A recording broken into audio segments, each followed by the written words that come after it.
நாங்கள் ஜவ்வரிசி வடை பண்ண போகிறோம். அதுக்காக இந்த மாதிரி ஒரு 3 பேக்கு ஜவ்வரிசி 50 கிராம்ஸ், இந்த ஒரு பேக், இந்த மாதிரி 3 பேக் வந்து தண்ணியில் அலசிட்டு ஊற வச்சுருக்கேன். இது ஒரு 1 ஹவருக்கு ஊறணும். ஊற வச்சிருந்த ஜவ்வரிசியில் இப்போ நம்ம கொஞ்சம் ஆனியன், பெருஞ்சீரகம், கொஞ்சோண்டு சில்லி பவுடர், உப்பு, 1 கப்பு கடலை மாவு, பச்சரிசி மாவு 2 ஸ்பூன், இது எல்லாத்தையும் மிக்ஸ் பண்ண போகிறோம்.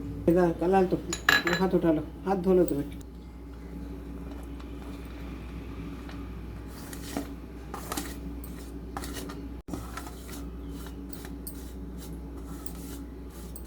பூண்டு பேஸ்ட்டும் லாஸ்ட்டில் ஆட் பண்ணியிருக்கோம். ஆட் பண்ணிவிட்டு இந்த மாதிரி சின்ன சின்ன பால்ஸாக செய்துட்டு சூடான எண்ணெயில் போட்டுடலாம்.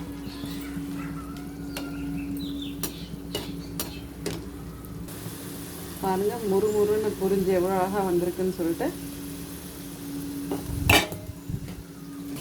நீங்களும் வீட்டில் இந்த சிம்பிள் இன்க்ரீடியன்ட்ஸ் ட்ரை பண்ணி மொறு போண்டா செஞ்சு பாருங்கள். செஞ்சு பார்த்து எப்படி இருக்குன்னு சொல்லி கமெண்ட்ஸில் சொல்லுங்கள்.